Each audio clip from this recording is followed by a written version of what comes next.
One thing we're going to do is to go through the Medicine Buddha sadhana. Another thing is we will talk about the power of the mind.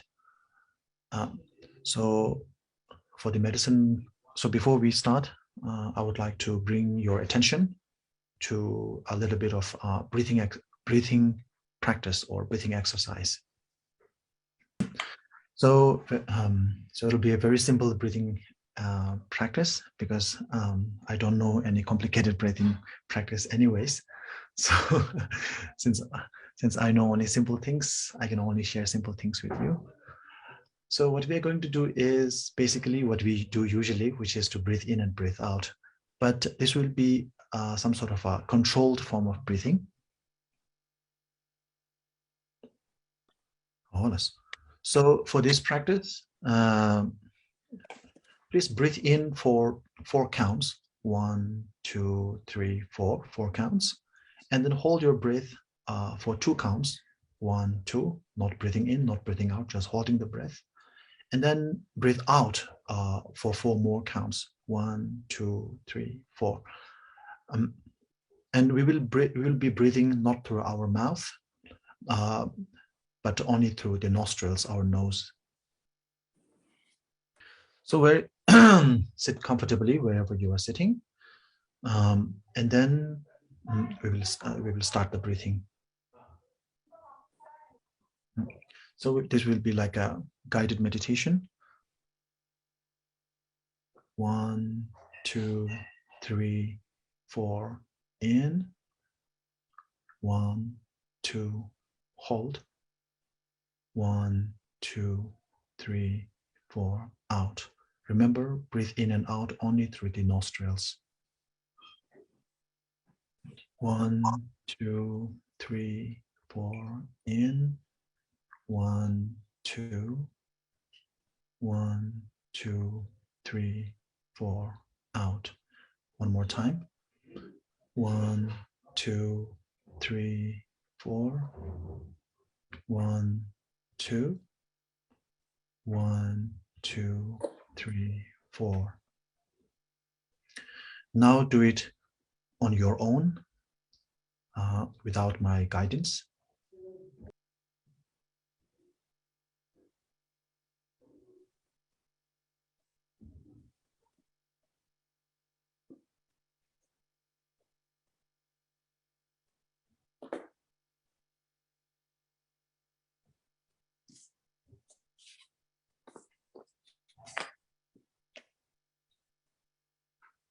Oh yeah. So this helps to bring our attention to right now, here, to this very moment. And it helps me to think about what I have to say next. So every time I forget to say something, I don't remember what I have to say next, I will bring you to this meditation, okay? Oh yeah, so since we are familiar with a little bit of collecting our mind or bringing our attention to the center, to the nowness, to the moment, now we will go a little bit further. Yeah. So for this particular practice, even though we will be practicing, I presume that all of you are practicing Buddhist, but even if you are not a Buddhist practitioner, even if you are not a Buddhist, you can still participate in this practice. If you are, all the better, but even if you are not, you can still participate. So what we are going to do is do a short meditation on the Medicine Buddha. So when we talk about Medicine Buddha, we are not talking about a god or anything like that. So it doesn't have, this practice does not have to be anything religious, religious in the sense of in the Western context. So think of Medicine Buddha. Buddha means the enlightened one, the awakened one. So there's a person who is awakened or enlightened, someone who has shun out all the negativities and is the personification of the purified form of all positive qualities, especially in the form of healing, especially in the form of a healer. And that is the Medicine Buddha. So visualize in front of you, maybe like 2 meters away from you, and on the level of your forehead, there is the Medicine Buddha. So Medicine Buddha it has the has the form, has the appearance of Shakyamuni Buddha, the worldly renowned Buddha. And instead of appearing in golden color, this particular Buddha, Medicine Buddha, appears in the bluish color, which is the color of lapis lazuli, a healing stone. Oh, yeah. Then on his right hand, he's holding an Arura herb, myoblam herb. So this signifies the universal plant of healing. And then on his left hand, which is in a meditative mudra or meditative sign, he's holding this alms bowl. And in the alms bowl, there is nectar in it, ambrosia. And this is to dispel all the negativities, all the ailments, all the negativities that drags us down, that sort of drags us down to samsara. Okay, so I'm just reading the messages. There's one message: can we practice this sadhana if we don't receive the empowerment? Definitely yes. And the second question is, do we have Q&A? I think it's quite obvious that I just answered a question. Jokes aside, yes, we will have, so after 1 hour, we will be open for Q&A. So yeah. So the Medicine Buddha, I think we have the picture in front of us and on the screen. So visualize the Medicine Buddha right in front of you, maybe 2 meters away from you, on the level of your forehead, okay? So as we say, a picture is worth 1,000 words. So I don't have to explain more. Just please take a very good look at the picture and then visualize it. Now take a very good look at the picture, capture it, and copy paste it into your mind. Maybe we will do this meditation again. The breathing in and breathing out meditation. So as we breathe in, 1, 2, 3, 4, visualize, create the image in your mind. Then as you hold your breath for 1, 2, instill that image within your mind. And as you breathe out, make sure that the image projects itself lucidly. 1, 2, 3, 4. 3 times, okay? 1, 2, 3, 4. Creating the image in my mind. 1, 2. Hold the breath and instill that image within you. 1, 2, 3, 4. Exhale, and the image projects itself in a luminescent form. 1, 2, 3, 4. Inhale, create the image. 1, 2, hold, instill that very image. 1, 2, 3, 4. Exhale and make the image project itself luminously.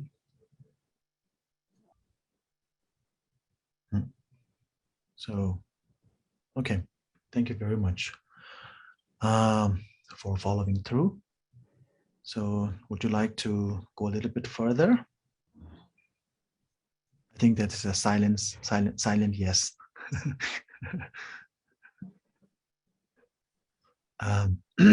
Okay. So what we are going to do next is, so this is something called frontal visualization or frontal meditation, which means we visualize the Buddha or the deity in front of us. And that is what we are doing. And this is permissible for everyone, even to those who have not received the initiation.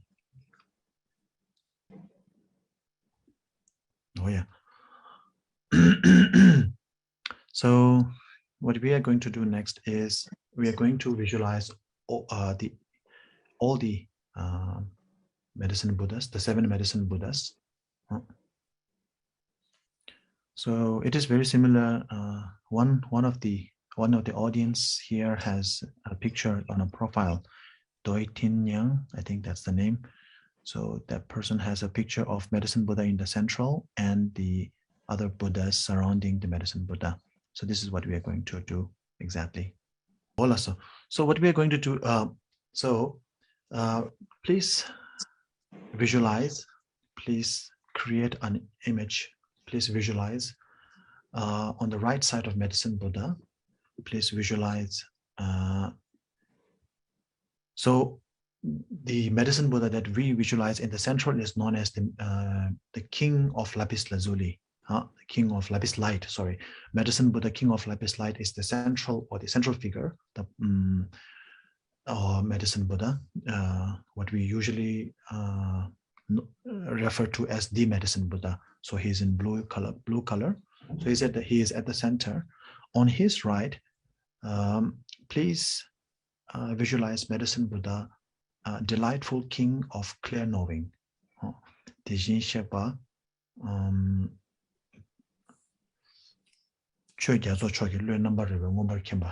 So which is also known as the medicine Buddha, clear knowledge.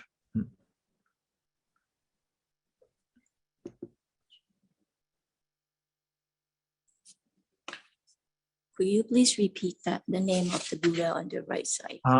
Clear knowledge, please. Clear knowledge. In Tibetan? The Buddha, delightful King of clear knowledge. So usually we call him Winking Gelbo. The clear knowledge, I think that's it's simpler to remember. Clear knowledge. So medicine Buddha, clear knowledge will be red in color, and his mudra would be, the right hand mudra would be bestowing, granting wishes, similar to medicine Buddha himself, the King of Lapis Light. Red in color? Red in color, yes. On the left side, we have medicine Buddha, melodious ocean of proclaimed Dharma, melodious ocean of proclaimed Dharma. And his mudra is that of teaching the Dharma, and is in pink in color. Oh yeah, and so here it says on the west side of the medicine Buddha, which is actually the back side of the central figure, medicine Buddha. We have the medicine Buddha, supreme glory, free from sorrow, and he's again light red in color with the mudra of meditative equipoise. Now on the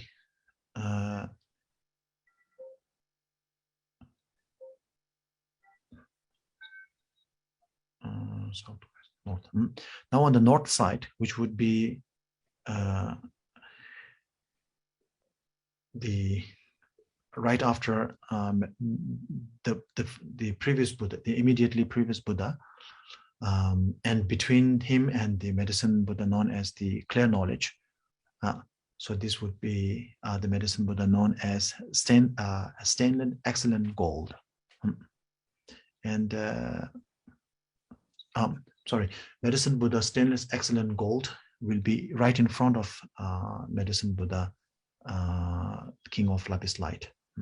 And his golden color and the Dharma Mudra. Next is Medicine Buddha, King of Melodious Sound. King of Melodious Sound. And that would be on the left side, extreme left, or that would be after the Medicine Buddha stainless gold, which we just visualized. So this Medicine Buddha, King of Melodious Sound, will be between Medicine Buddha stainless gold and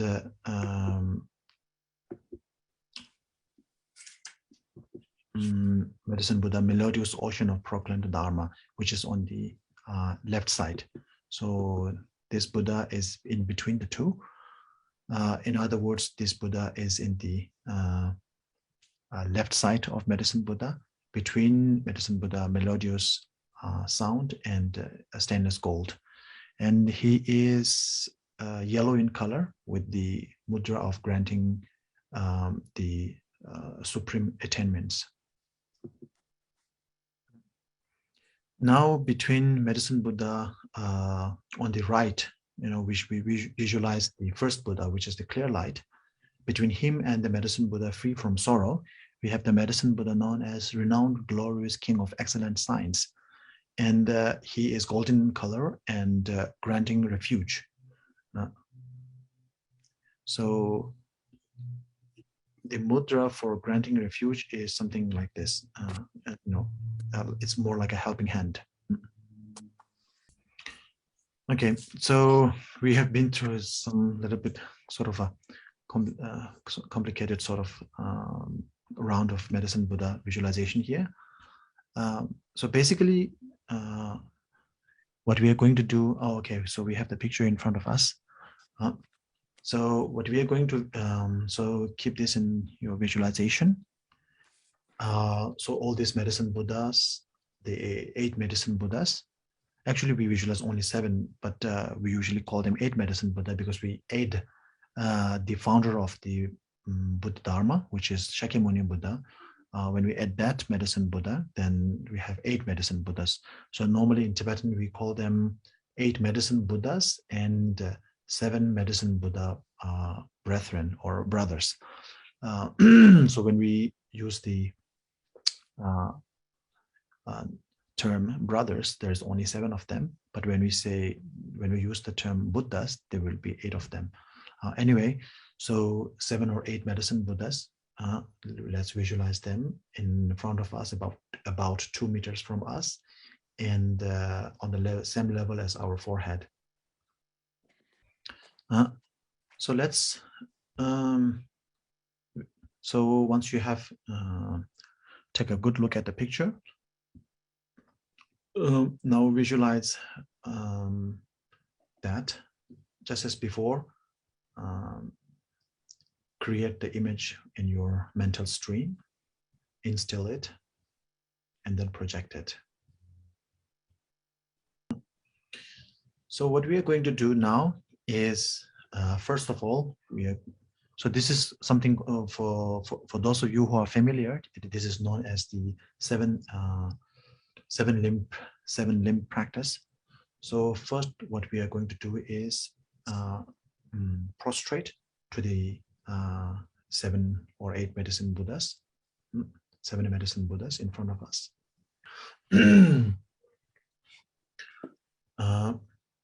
After that, we are going to make offerings to the 7 Medicine Buddhas. Okay, let's bring that meditation practice again. So as you breathe in and breathe out, so we will not be holding the breath this time. We will be breathing in and breathing out. So when you're breathing in, visualize yourself doing the prostrations and going down to the ground. And as you exhale, visualize yourself coming up from the prostration 3 times, okay? 1, 2, 3, 4, prostrate and go down. 1, 2, 3, 4, come up. 1, 2, 3, 4. 1, 2,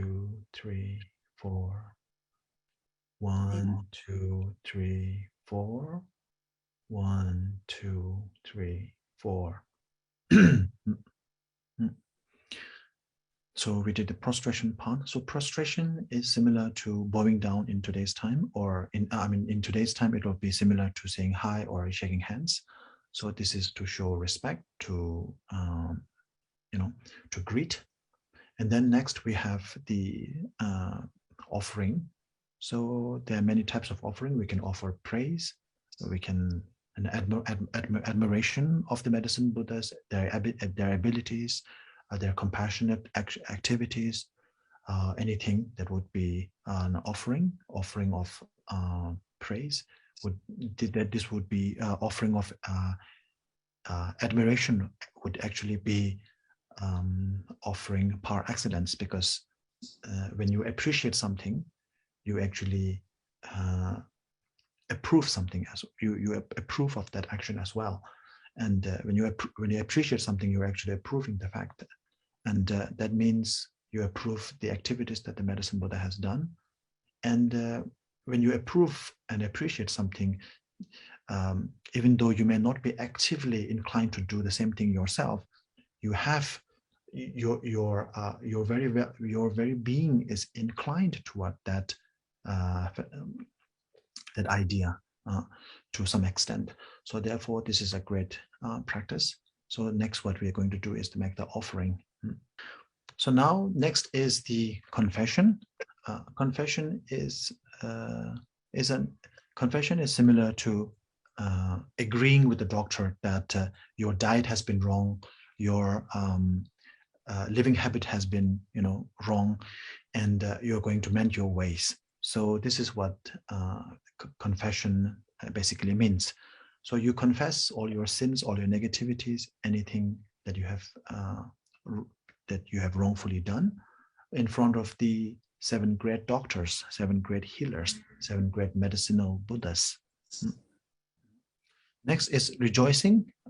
So appreciation, rejoicing is a form of appreciation. So when you rejoice, when you rejoice, you appreciate the deeds done by that person. So we actually covered that in the offering aspect, right? Remember, we did the appreciation. So we rejoice in all the compassionate activities that the medicine Buddhas have taken to liberate us from this samsaric situation. Rinpoche Lama Tsongkhapa said, which means if you want to accumulate great merit by exerting minimum effort, then the best, rejoice is the best practice.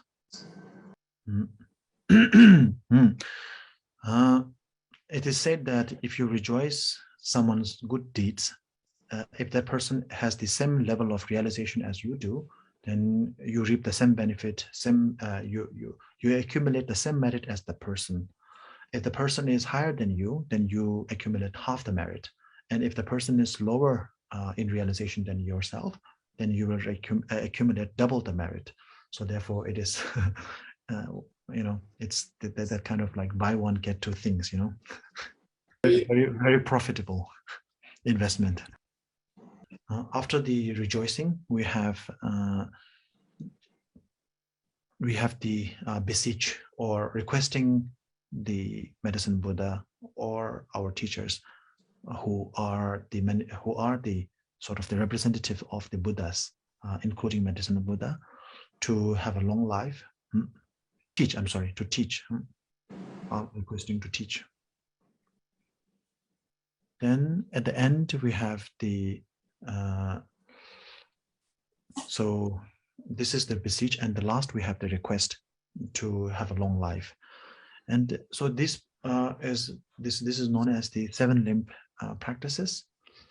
And this practice can be replicated not just with the medicine Buddhas, but with our own teachers and other deities as well. And this is a very powerful practice, because even though it seems very simple with only 7 limbs, but it actually contains the gist of all the practice of practice of repentance, practice of purification, practice of accumulation, and all the practices mainly. The Dharma practice is mainly about purification and accumulating merit, and this particular practice actually it entails all of them. So because of the 7 limbs practice that you have performed, so which is a very powerful practice, the medicine Buddhas are glad. They're pleased with your practices, your actions. They're not pleased because they give you you give them praise or anything like that, because they're not looking for these kind of things, any mundane things, but because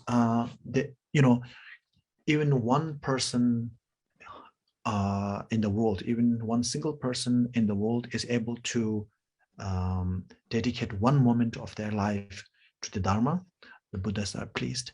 Why? Because by doing so, we are actually sowing the seed of the Buddhahood, and that we are getting one step closer, one moment closer to the Buddhahood. And that is the main goal of the Buddhas, all the Buddhas, including the medicine Buddhas, to liberate us from samsara. So since the medicine Buddha is pleased, a Buddha, you're able to make a Buddha, you're able to please a Buddha, you accumulate a great amount of merit.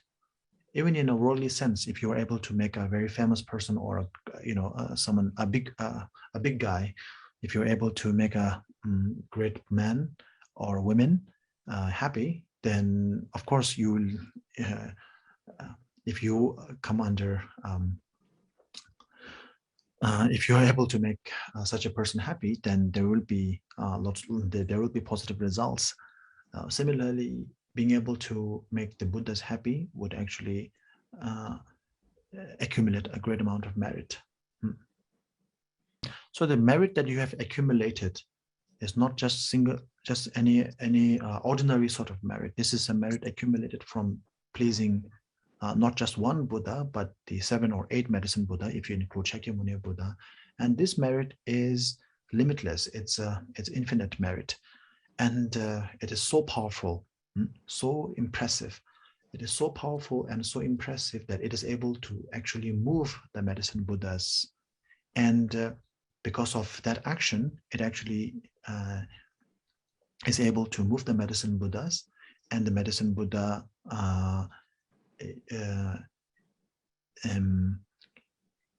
vibrates with the infinite light unto you, and you are filled with the infinite light, which comprises of the medicine. Even though it appears in the form of light, it actually, in reality, in its ultimate nature, it is none other than the wisdom and compassion of the medicine Buddha. So they appear in the form of light, enormous, infinite, impressive light, and it sears through, it cuts through all the delusions, all the maladies, all the shortcomings that you have within you, and it purifies everything. It burns all the negativities. Now we will do the meditation again. As we breathe in, the powerful light emits from the medicine Buddhas, and it fills up. It emits from the medicine Buddhas, and fills us up. It fills up. It fills our body, just like pouring a glass of water into an empty bowl, an empty glass. So it fills up from the bottom to the top. So when you so, and as your body is filled up with the light, impressive light from the medicine Buddha, all the negativities within you, any shortcomings that you have, imagined or real, are all cleared away. As you breathe out, visualize that all the negativities within you are being cleared away. Inhale, 1, 2, 3, 4, receive the light. 1, 2, fills up, hold the breath, it fills up your body. 1, and exhale, 1, 2, 3, 4, and all the negativities are washed away. Inhale, 1, 2, 3, 4, filled with light coming. 1, 2, fills up with light. 1, 2, 3, 4, negativities are washed away. Last time. 1, 2, 3, 4, inhale, receive the light. Hold the breath for 1, 2, fills up with light. Exhale, 1, 2, 3, 4. All the negativities are burned and washed away. So you don't have to think of something abstract like, negativity or the 3 poison, like, in general. You can also actually pinpoint to anything, any shortcomings that you have, particularly like maybe you have a back pain, and some stress that you have, mentally, physically, emotional, whatever pain that you are going through, you can actually pinpoint the light towards that particular subject and visualize that pain to be burned and then washed away. 1, 2, 3, 4. The Medicine Buddhas, please shine your impressive light on my mortgage bills and burn them and make them go away. Yeah, so this practice that it's a practice that you can do anytime. You can actually do that during when you're taking a shower, or when you are taking a shower, you can visualize the same practice. It is quite impactful when we do that practice when you are doing the shower, when you're in the shower.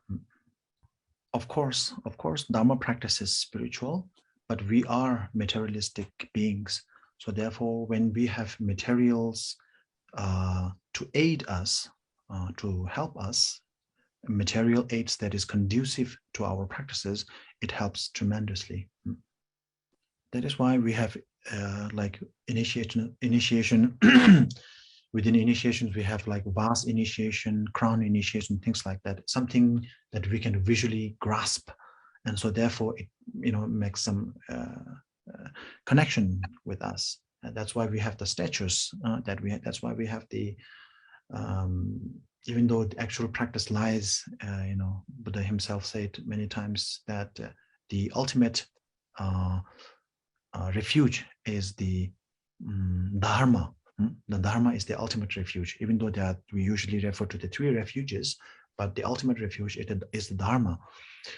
But still we need the other 2, as well as the representation or the symbolic items of the other 2 as well, to remind us, because we need something to hold materialistically, because after all, we are materialistic beings. Oh yeah, so this is the very concise practice of the Medicine Buddha sadhana, very concise. Of course, like usually if you're doing it the standard way, if you're doing it the traditional way, we do it like this, and at the end, of course, we bid farewell to the Medicine Buddhas by, so there will be some chantings. Then we do the dedication prayers. We do the dedication prayers and then bid farewell to the Medicine Buddhas. And then we can conclude the sadhana. That is how we would do it the traditional way.